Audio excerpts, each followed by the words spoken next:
On this week's episode of Higher Energetic Resonance Inspirations, I'm exploring growing up versus growing older. From Henry David Thoreau, none are so old as those who have outgrown enthusiasm. Hello, my name is Carol May Whittick and I support women to bloom in midlife with creativity and spiritual life coaching. And this week I'm talking about the difference between growing up and growing older. There is, as we know, so much fear around the idea of growing older. And while we still try and embrace the idea of growing older as a positive, maybe if we separated the idea and really looked at what older meant or what we feel older is conveying to us when we think about those words, there can be a way for us to enter into this phase empowered so that we know what we mean when we say we're growing up, and then we know what we mean when we're talking about growing older. And neither of them need to be a negative, but for the sake of this video, I'm separating the two. So when I'm talking about growing old, I'm using old in the sense of things getting stale, things just getting to a point of stasis. There's nothing else new, there's no juice, there's no enthusiasm there. And if we think of when things are old, they're worn out, they're tired, there's nothing left for us, there's nothing that we want from them anymore. When we think about old people, old is like a lack of energy, it's a lack of drive, it's a lack of being able to see something new. And for the sake of this video, I'm using the idea of growing old in that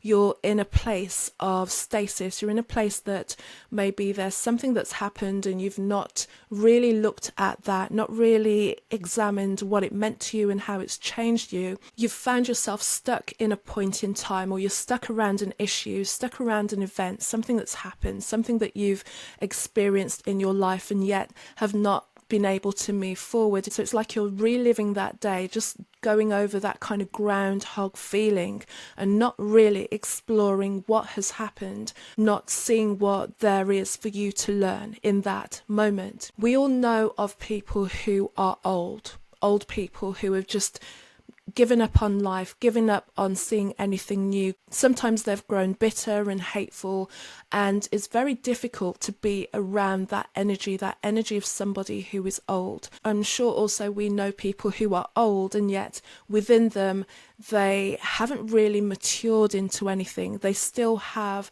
the awareness and the self-awareness, or lack the awareness that would come with maturity, and they're almost living out a teenage life in an older body. So that's what it means to be old. That's how I'm framing old in this episode. It's about staying in a certain way and just wearing that old energy down to the core. And when I'm comparing it to growing up, when I'm talking about growing up, it's maturing into something.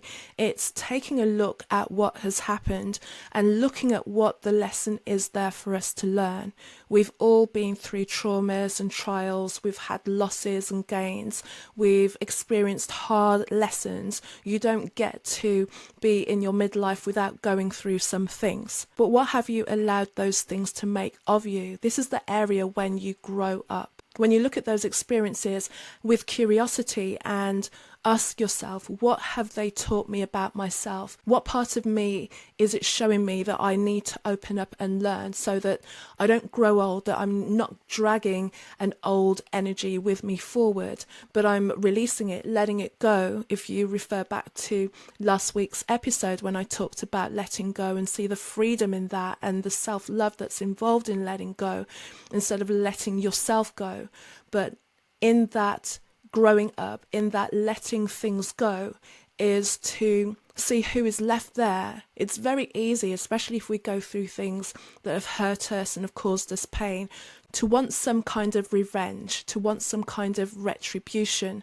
But the idea of growing up is to be aware of what came of that and to move past it, but take the lessons for it so we go up, as opposed to stay in that place and become stiffened and old and brittle as a result. The idea of growing up is that we can learn from our experiences, that we can almost welcome the experience in our life as opposed to pushing it away. And this is the difference, I would say, why it feels like some people do grow up and some people get old and yet have this very immature spirit within them. They don't have the ability to regulate themselves. They don't have the ability to see things from any other point of view than their own.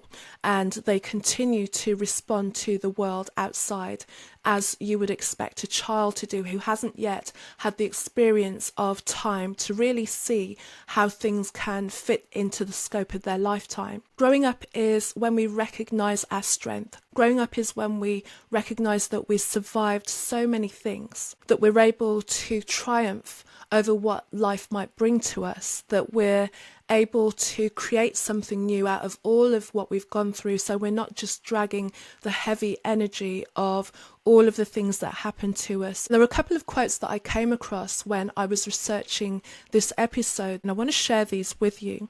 The first is from Carl Jung, and he's saying a human being would certainly not grow to be 70 or 80 years old if this longevity had no meaning for the species to which he belongs. The afternoon of human life must also have a significance of its own and cannot merely be a pitiful appendage to life's morning. And what I took to mean from that is there is a reason and there is a blessing that we get as we move into these more mature, older, later stages in our life. These are not just years that are tacked on to the end of our life so that we can wither away in pain and illness and bitterness. This is an area where we are able to look at everything that has happened and take into account what it has made of us, and take into account also the perspective and the wisdom that it gives us, and put that back into the world and show members of our family, of our community who are still under the narrative of fear that there is something gorgeous, there is something beautiful in these years. It's not that we're just here to linger on and be a burden to ourselves and to everyone else, not this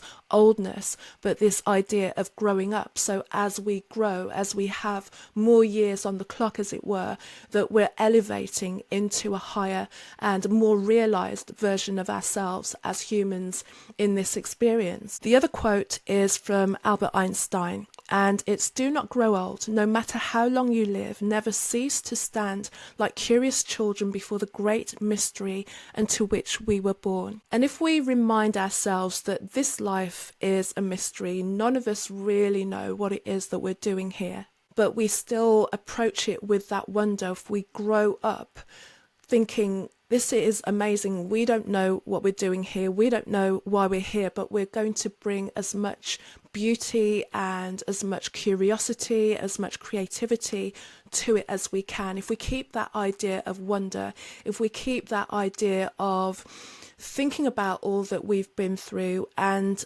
asking why it happened in a way that we're not falling under the victimhood of a situation, which is so easy, especially when things have been very hard in your lifetime, but falling into the space of, what is the lesson? I came here to have this experience and yet I'm experiencing these hard things. What is it teaching me?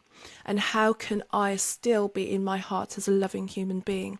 This is what I feel is the difference between the idea of growing old and bringing everything down and decaying with you, and growing up and actually blooming into midlife, which is a beautiful segue to tell you about the way that I coach the women that I work with. It's midlife women. And blooming into midlife, that program, that one-to-one program, is to work with you to really experience the fullness and the joy that you can bring into this period of your time, this midlife. And this month I'm inviting 5 more women who want to experience the blooming into midlife, who want to really elevate their midlife experience so the next years of their life can be the best years of their life, so that they can use all of the experiences, everything that they've been through, to actually give back to all the people who are around them, that love them, that they have supported, and to be a beacon of possibility to everyone in your life. If you're interested in that, please look in the show notes below. There'll be a link where you can book into my calendar. And also, if you haven't already, download my midlife meditation. It's just to get you into that state of thinking, here I am in this moment of my life, and really appreciate the fact that you are still alive, that you've moved into this beautiful experience with all of this wisdom and what can be done as a result of who you are and the experiences that you have brought into your human experience. If you've enjoyed this episode, if you have any more questions as well, I love delving into the experience of midlife. As a midlife woman myself, I'm finding so much possibility, things that I never knew could exist, because the narrative of invisibility was so strong. I know for sure that the opposite is true. I'm only getting started, and many of the clients who work with me find a new enriched vigor in this moment of life, and they start creating anew with a new enthusiasm, with a new excitement for what the next 30, 40 and 50 years of their life can bring. Thank you again for joining me. If you're enjoying this episode, I'm inviting you to subscribe if you're on YouTube and leave a comment, or if you're listening to this on any of the audio platforms, please feel free to leave a review, and also contact me with any questions that you may have. So until the next episode, take care of yourself. We're blooming into midlife.